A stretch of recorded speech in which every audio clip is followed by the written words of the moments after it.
morning, students. Welcome to online classes of Heritage Public School. How are you? I hope you all are fit and fine. Okay, children. Let's continue with our studies. So students, in last class we completed Lord Dalhousie. हमने ये topic complete कर लिया था अपना. Now in today's class we are going to start Doctrine of Lapse. So take out your books and open page number 22. Okay, done. Now Doctrine of Lapse क्या होता है? कल भी इसका नाम हमारे डलहाउसी वाले टॉपिक में आया था. Now आज हम इसको बिल्कुल डीपली जाकर इसको समझते हैं. Okay, so the doctrine of lapse was an annexation policy applied by the British East India company in India until 1859. Doctrine of lapse क्या है? एक एनेक्शन पॉलिसी है जिसको ब्रिटिश ईस्ट इंडिया कंपनी ने अप्लाई किया था इंडिया में 1859 तक. ठीक है. एनेक्शन पॉलिसी क्या होती है? एनेक्शन का मतलब मैंने आपको पहले भी बताया था. एनेक्सेशन का मतलब होता है कि किसी की भी स्टेट को, प्रिंसली स्टेट को उसके ऊपर अपना कब्ज़ा जमा लेना, उसके ऊपर अपना अधिकार जमा लेना. ठीक है, उसको हड़प लेना, इसको बोलते हैं एनेक्सेशन. ठीक है. मैनी इंडियन स्टेट वर एनेक्स्ड बाय लॉर्ड डलहाउसी. बहुत सारे इंडियन स्टेट्स जो हैं किसने एनेक्स किए थे, मतलब उसके ऊपर अपना अधिकार किसने जमा लिया था? लॉर्ड डलहाउसी ने. The governor general of India to the English East India company. Lord Dalhousie कौन थे? Lord Dalhousie governor general of British East India company. India के गवर्नर जनरल थे किसके? ईस्ट इंडिया कंपनी के. ठीक है, ये तो हमने कल पढ़ाई था. According to the doctrine. अब डॉक्ट्राइन के अकॉर्डिंग क्या था, ये क्या था, वो चीज़ हम अब पढ़ते हैं. ये तो हमने पहले भी पढ़ लिया था. ठीक है.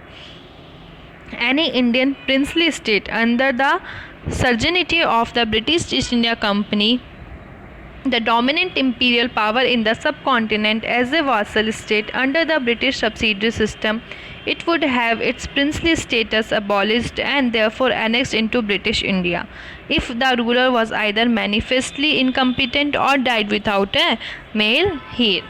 इसका मतलब है कि इस डॉक्ट्राइन के अकॉर्डिंग कोई भी इंडियन प्रिंसली स्टेट, मतलब इंडियन प्रिंसली स्टेट का मतलब क्या हो गया? इंडिया का ऐसा स्टेट जिसको कौन रूल करता है? कोई प्रिंस, कोई राजा, कोई किंग.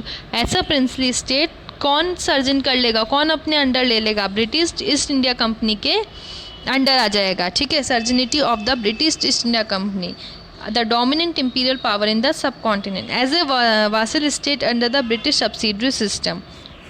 ठीक है.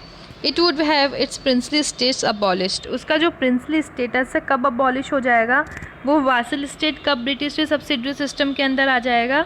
जब जो रूलर है वो या तो इनकम्पिटेंट निकलेगा, मतलब उसको इस तरीके से वो लोग शो करते थे या इस तरीके से करते थे कि हाँ ये रूलर क्या है? इनकम्पिटेंट है, ये इस स्टेट को संभालने के लिए एबल नहीं है, ये इस पे रूल नहीं कर सकते हैं, ये इतने एबल नहीं है कि ये इस चीज़ को, इतनी चीज़ को संभाल पाए, तो उसको इनकम्पिटेंट वो कर देते थे. ठीक है. या फिर वो किसी भी मेल हीर के बिना, मतलब कि आगे उनके कोई भी लड़का नहीं है, मेल नहीं है उनके फैमिली में, उनके वंश में, तो वो क्या होता था? वो कौन ले लेता था अपने अंडर? वो ले लेते थे ब्रिटिश ईस्ट इंडिया कंपनी. ठीक है. The latter supplant the long established right of an Indian sovereign without an heir to choose in successor. In addition, ठीक है, the later supplemented the long established right of an Indian sovereign without an heir, कोई भी बिना वंश के होता था, to choose a successor, उसको अपना दूसरा सक्सेसर चूज़ करने की. ऐसा नहीं कि आप किसी और का सक्सेसर चूज़ कर सकते हो, किसी और को नहीं. अगर आपके कोई खुद का वंश नहीं है तो आप किसी और को सक्सेसर चूज़ नहीं कर सकते हो. वो स्टेट किसके अंदर आ जाएगा? ब्रिटिश ईस्ट इंडिया कंपनी के अंदर वो स्टेट आ जाएगा. In addition the British decided whether potential ruler were competent enough. Even जो ब्रिटिश ये भी डिसाइड करते थे कि जो पोटेंशियल रूलर है, मतलब कि जो अभी रूलर हैं वो कॉम्पिटेंट इनफ है या नहीं है, मतलब वही बात आ गई कि इतने बड़े राज्य को संभालने के लिए वो इस एबल हैं या नहीं है, वो इतना बड़ा किंगडम संभाल सकते हैं या नहीं संभाल सकते, इस स्टेट को रूल कर सकते हैं या नहीं कर सकते, वो चीज़ भी ये लोग देखते थे. The doctrine and its application were widely regarded by many Indians as illegitimate. जो डॉक्ट्राइन है और उसकी एप्लीकेशन है, इंडियंस को ऐसा लगता था ये तो इलीगल है और ये गलत है, ठीक है। The policy is mostly commonly associated with Lord Dalhousie, who was the governor general of the East India company in India between 1848 to 1856। ठीक है, पॉलिसी जो है कब ज़्यादा एसोशिएट मतलब कब ज़्यादा आई कि हाँ ये अब बहुत ज़्यादा फॉलो होने लगी, कब ये पॉलिसी, जब लॉर्ड डलहौजी जो कि गवर्नर जनरल थे इंडिया के, उस टाइम पे ये जो कौन सी डॉक्ट्रिन ऑफ लैप्स की पॉलिसी ज़्यादा एक्टिव हुई, ठीक है। और ये कितने से कितने के बीच में हुई, 1848 to 1856। However, it was articulated by the Court of Directors of the East India Company and several smaller states were already annexed under this doctrine before Dalhousie took over the post of Governor General। ठीक है, लेकिन ये जो policy है ऐसा नहीं है कि लॉर्ड डलहौजी ने ही निकाली थी, पॉलिसी पहले ही जो ईस्ट इंडिया कंपनी के कोर्ट ऑफ डायरेक्टर्स थे उन्होंने ये पॉलिसी ऑलरेडी बना ली थी और उन्होंने कई छोटे छोटे स्टेट को ऑलरेडी अपने अंडर ले लिया था, ठीक है।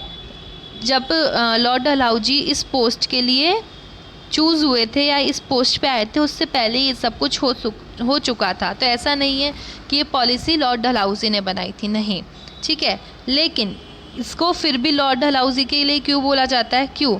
Dalhousie used the policy most vigorously and extensively and so it is generally associated with him. Dalhousie ने ये पॉलिसी बहुत ज़्यादा यूज़ करी थी अपने ही फ़ायदे के लिए, उन्होंने बहुत मतलब ये समझ लीजिए कि यूज़ ही उन्होंने सबसे ज़्यादा यही पॉलिसी करी थी, ठीक है। इसको एक्सटेंसिवली यूज़ किया था, जितना वो यूज़ कर सकते थे इस पॉलिसी को यूज़ किया और इसलिए इसको जनरली एसोसिएटेड मतलब जनरली रिलेटेड उनसे ही माना जाता है। The other prominent state which become the victims, जो कुछ स्टेट्स इसमें बताए हैं, कुछ प्रोमिनेंट स्टेट इसमें बताए गए हैं जो कि इस के विक्टिम बने, वो थे सातारा, जैतपुर, संभालपुर, उदयपुर एंड नागपुर, ठीक है। Dalhousie applied the doctrine of lapse vigorously for annexing Indian princely state but the policy was not solely in his invention, ठीक है। डलहौजी ने ये डॉक्ट्राइन ऑफ लैप्स जो है बहुत तेज़ी से इसको अप्लाई किया था ताकि वो इंडिया के प्रिंसली स्टेट को क्या कर सके, एनेक्स कर सके, उस पर कब्ज़ा जमा सके। लेकिन ये पॉलिसी सिर्फ उनका इन्वेंशन, सिर्फ एक यही पॉलिसी नहीं थी जो इनका इन्वेंशन थी, ठीक है, ये उनका ही इन्वेंशन नहीं थी। Court of director of East India company has articulated this early in 1834। जो कोर्ट ऑफ डायरेक्टर्स है ईस्ट इंडिया कंपनी के जो डायरेक्टर्स थे उन्होंने ये ऑलरेडी ये पॉलिसी बना दी थी, लेकिन ये इसलिए उनकी मानी जाती है डलहौजी की क्योंकि उन्होंने बहुत ज़्यादा यूज़ करी थी। कुल मिला के इसमें ये बोला गया है जो ये डॉक्ट्रिन ऑफ लैप्स है वो क्या है कि वो जो लोग थे ब्रिटिश ईस्ट इंडिया कंपनी के, Dalhousie governor general of British East India company of India, वो किसी भी प्रिंसली स्टेट पे कब्जा कर लेते थे, उस पर एनेक्सेशन जमा लेते थे खुद का, ठीक है। या तो उनके कोई मेल हेयर नहीं होता था या फिर वो इनकम्पिटेंट उसको साबित कर देते थे, ठीक है। ऐसे तो ये पॉलिसी उन्होंने नहीं इन्वेंट करी थी, लेकिन फिर भी ये उन्हीं से रिलेटेड मानी जाती है क्योंकि इन्होंने डलहौजी ने इसको बहुत ज़्यादा और बहुत बड़े लेवल पे इसको यूज़ किया था। उन्होंने बहुत सारे स्टेट्स को इस पॉलिसी के अंडर अपने ही ब्रिटिश ईस्ट इंडिया कंपनी के अंडर बहुत सारे स्टेट्स को ले लिया था, ठीक है। और ये किसने इन्वेंट करी थी ये policy? Directors of East India company, court of directors of East India company in early 1834। As per this policy the company annexed Mandvi in 1839। इस पॉलिसी के अंडर जो कंपनी ने कौन सी कंपनी को एनेक्स कर लिया? मांडवी को 1839 में, कोलाबा को एंड जालून को 1840 में एंड सूरत को 42 में, ठीक है। नाउ इसमें आपको ये नीचे आपको गिवन है प्रिंसली स्टेट, ठीक है, ये आपको प्रिंसली स्टेट गिवन है और उसमें कौन से टाइम पे उनका डॉक्ट्राइन हुआ था, ठीक है। वो उसको ईयर एनेक्स्ड जो साइन में उसका वो एनेक्स्ड हुए थे वो गिवन है, जैसे आंगुल 1848, बांदा 58, जैनितिया 35, जालून 40, झांसी 54, कांगड़ा 46, कितूर 24, कोझिकोडे 1806, कुर्नूल 1839, मकारी 1890, ऐसे इसमें सब कुछ गिवन है। कानूर, कोडागू, कुल्लू, केतलू, हार, ये सारी इसमें स्टेट्स गिवन है। Princely state, not state, princely state, जैसे एक स्टेट में भी बहुत सारी छोटे छोटे रीजन्स पे अलग अलग प्रिंस रूल करते थे। तो ये प्रिंसली स्टेट है और इसको कौन कौन से ईयर में इन्होंने एनेक्स किया, ये आपको ईयर गिवन है और ये आपको प्रिंसली स्टेट गिवन है। ठीक है, तो you have to read first, आपको एक बार इसको रीड कर लेना है ना। Let's move on to the other company claims. It is clear from the above that from the early 19th century the company pursued an aggressive policy of territorial expansion। तो ये क्लियर हो गया हमें जो हमने ऊपर पढ़ा कि अर्ली 19th सेंचुरी में क्या हुआ था, कंपनी ने बहुत सारी एग्रेसिव पॉलिसी, बहुत सारी क्या करी थी, परस्यू करी थी अपनी टेरिटरी को बढ़ाने के लिए, एक्सपेंड करने के लिए। Under Lord Hastings a new policy of paramountcy was initiated. एक गवर्नर जनरल थे जो कि 13 से 23 तक इन्होंने काम किया था, लॉर्ड हेस्टिंग। यहाँ पर इनकी फ़ोटोग्राफ भी गिवन है। ठीक है, लॉर्ड हेस्टिंग ये थे, इन्होंने क्या किया था, पारामाउंटसी की एक न्यू पॉलिसी इन्होंने लागू करी थी। अब इस पॉलिसी में क्या था, now the company claim that is authority was Paramount और सुप्रीम। इस पॉलिसी में जो कंपनी है ये क्लेम करती थी कि हमारी जो पावर है, हमारी जो अथॉरिटी है वो पैरामाउंट है, यानी कि हमारी जो अथॉरिटी है वो सुप्रीम है। पैरामाउंटसी की इन्होंने पॉलिसी इस तरीके से करी थी। Hence its power was greater than that of the Indian state. इसलिए ये प्रूफ होगी, मतलब ये इस पॉलिसी से ये प्रूफ करना चाहते थे जो इनकी पावर है वो किससे बड़ी है, इंडियन स्टेट से ज़्यादा ग्रेट है। In order to protect its interest, वो खुद के इंटरेस्ट को प्रोटेक्ट करने के लिए, it was justified in annexing और threatening to annex any Indian kingdom. ठीक है, उनके हिसाब से ये जस्टिफाई था, उनके हिसाब से ये सही था कि वो किसी भी इंडियन किंगडम को एनेक्स कर सकते थे और उनको धमका सकते थे कि हम आपके इस किंगडम को एनेक्स कर लेंगे। To view continue to guide later British policies as well. This view continue, ये जो व्यू है ये कंटिन्यू हुआ to guide later British policies as well. मतलब बाद में जो पॉलिसीज़ बनी वो भी इसके अकॉर्डिंग ही, इसको मद्देनज़र रखते हुए ही बाकी की जो पॉलिसीज़ है वो बनाई गई।